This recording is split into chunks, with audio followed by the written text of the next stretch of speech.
അധ്യായം 6.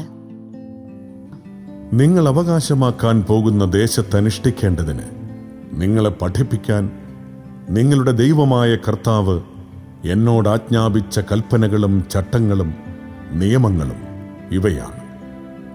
നിങ്ങളും നിങ്ങളുടെ മക്കളും മക്കളുടെ മക്കളും ഞാൻ ഇന്ന് നൽകുന്ന ദൈവമായ കർത്താവിൻ്റെ ചട്ടങ്ങളും പ്രമാണങ്ങളും അനുസരിച്ച് ജീവിതകാലം മുഴുവൻ അവിടുത്തെ ഭയപ്പെടുന്നതിനും നിങ്ങൾക്ക് ദീർഘായുസ്സുണ്ടാകുന്നതിനും വേണ്ടിയാണിവ. ആകയാൽ ഇസ്രായേലേ, കേൾക്കുക.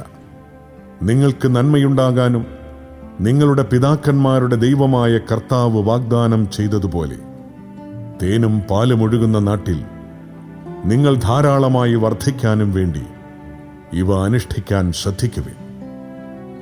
ഇസ്രായേലേ, കേൾക്കുക. നമ്മുടെ ദൈവമായ കർത്താവ് ഒരേ ഒരു കർത്താവാണ്. നിങ്ങളുടെ ദൈവമായ കർത്താവിനെ പൂർണ്ണ ഹൃദയത്തോടും പൂർണ്ണാത്മാവോടും പൂർണ്ണ ശക്തിയോടും കൂടെ സ്നേഹിക്കണം. ഞാനിന്ന് കൽപ്പിക്കുന്ന ഈ വചനങ്ങൾ നിങ്ങളുടെ ഹൃദയത്തിലുണ്ടായിരിക്കണം. ജാഗരൂകതയോടെ അവ നിങ്ങളുടെ മക്കളെ പഠിപ്പിക്കണം. വീട്ടിലായിരിക്കുമ്പോഴും യാത്ര ചെയ്യുമ്പോഴും കിടക്കുമ്പോഴും എഴുന്നേൽക്കുമ്പോഴും അവയെപ്പറ്റി സംസാരിക്കണം. അവ കയ്യിലൊരടയാളമായും നെറ്റിത്തടത്തിൽ പട്ടമായും അണിയണം. അവ നിങ്ങളുടെ വീടിൻ്റെ കട്ടിളക്കാലിന്മേലും പടിവാതിലിന്മേലും എഴുതണം.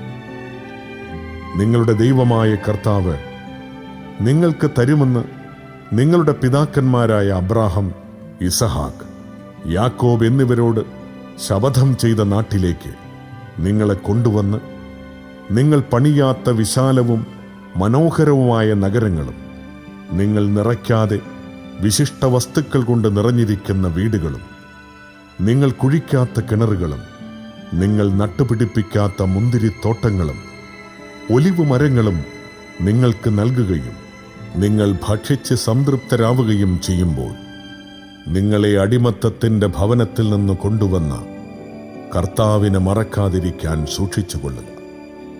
നിങ്ങളുടെ ദൈവമായ കർത്താവിനെ ഭയപ്പെടുകയും അവിടുത്തെ സേവിക്കുകയും ചെയ്യണം. അവിടുത്തെ നാമത്തിൽ മാത്രമേ സത്യം ചെയ്യാവൂ. നിങ്ങളുടെ ചുറ്റുമുള്ള ജനതകൾ സേവിക്കുന്ന അന്യദേവന്മാരെ നിങ്ങൾ സേവിക്കരുത്. സേവിച്ചാൽ അവിടുത്തെ കോപം നിങ്ങൾക്കെതിരായി ജ്വലിക്കുകയും നിങ്ങളെ ഭൂമുഖത്തു നിന്ന് നശിപ്പിച്ച് കളയുകയും ചെയ്യും. എന്തെന്നാൽ നിങ്ങളുടെ മധ്യേ വസിക്കുന്ന നിങ്ങളുടെ ദൈവമായ കർത്താവ് അസഹിഷ്ണുവായ ദൈവമാണ്. മാസായിൽ വെച്ച് നിങ്ങൾ ചെയ്തതുപോലെ നിങ്ങളുടെ ദൈവമായ കർത്താവിനെ പരീക്ഷിക്കരുത്. നിങ്ങളുടെ ദൈവമായ കർത്താവ് നൽകിയിട്ടുള്ള കൽപ്പനകളും ചട്ടങ്ങളും ജാഗരൂകതയോടെ പാലിക്കണം. നിങ്ങൾക്ക് നന്മയുണ്ടാകാനും നിങ്ങളുടെ പിതാക്കന്മാർക്ക് കർത്താവ് വാഗ്ദാനം ചെയ്തിട്ടുള്ള ആ നല്ല ഭൂമിയിൽ ചെന്ന് സകല ശത്രുക്കളെയും നിർമാർജനം ചെയ്ത് അത് അവകാശമാക്കാനും വേണ്ടി കർത്താവിൻ്റെ സന്നിധിയിൽ ശരിയും നന്മയും മാത്രം പ്രവർത്തിക്കണം. നമ്മുടെ ദൈവമായ കർത്താവ് നിങ്ങളോട് കൽപ്പിച്ചിട്ടുള്ള പ്രമാണങ്ങളുടെയും ചട്ടങ്ങളുടെയും നിയമങ്ങളുടെയും അർത്ഥമെന്താണെന്ന് നിങ്ങളുടെ മക്കൾ ഭാവിയിൽ ചോദിക്കുമ്പോൾ നിങ്ങൾ പറയണം, ഈജിപ്തിൽ നമ്മൾ ഫറവോയുടെ അടിമകളായിരുന്നു.